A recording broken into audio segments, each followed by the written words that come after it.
শাশুড়ি মা, কি বলবা বলো। আমার মা না খুব অসুস্থ, আজকে 3 মাস ধরে বিছনায় পড়া। আমার দাদাই না ফোন দিছিল আমি যাতে মারে একটু দেখতে যাই। এখন কোথাও যাওয়া যাবে না, বাড়িতে অনেক কাজ পড়ে রয়েছে, যাও কাজ করে দিয়া। শাশুড়ি মা, আমার দাদাই ফোন দিয়ে বলছে কি আমার মা নাকি অনেক অসুস্থ, আমাকে মাকে দেখতে যেতেই হবে। আমি একটু যাই না মা, গিয়েই চলে আসব। এখন কোথাও যাওয়া যাবে না, বাড়িতে কাজগুলো পড়ে রয়েছে, কেটা করবে? আচ্ছা ঠিক আছে মা।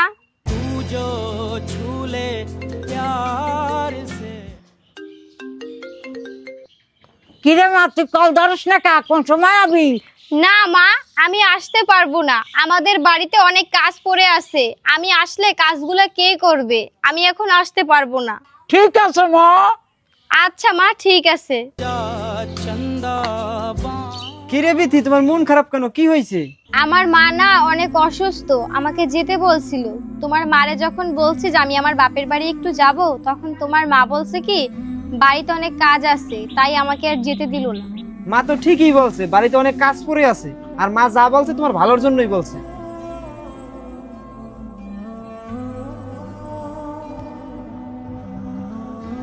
বৌমা, আমার মাইডের দ্বারা একটু ফোন দিয়ে বলো না, আমার শরীরে খুব অসুস্থ, আমার মাইডে যাতে আমার একটু দেখতে যায়। আচ্ছা ঠিক আছে মা, আমি বলতেছি। হ্যালো বোন, শোনো না, তোমার মা না খুব অসুস্থ। তোমার মা বলছে তোমার মারে তুমি একটু দেখতে আসো। হ্যালো বৌদি, আমি না এখন আসতে পারবো না। আমার শ্বশুর শাশুড়ি আমাকে আসতে দিবে না। আমাদের বাড়িতে এখন অনেক কাজ। আচ্ছা বোন, ঠিক আছে। বৌমা, আমার মাইডে কি বলছে? শাশুড়ি মা, আপনার মেয়ে বলছে কি আপনার মেয়ে আসতে পারবে না, ওর শ্বশুর বাড়িতে নাকি অনেক কাজ পড়ে আছে, ওর শ্বশুর শাশুড়ি ওরে আসতে দেবে না। হায় রে, আমার মাইডের কোন জায়গা বিয়ে দিলাম, আমার শরীরটা তো অসুস্থ, তাও আমার একটু দেখতে আসতে পারলো না। শোনেন শাশুড়ি মা, আজকে আমি আপনার একটা কথা বলি, আপনি রাগ কইরেন না।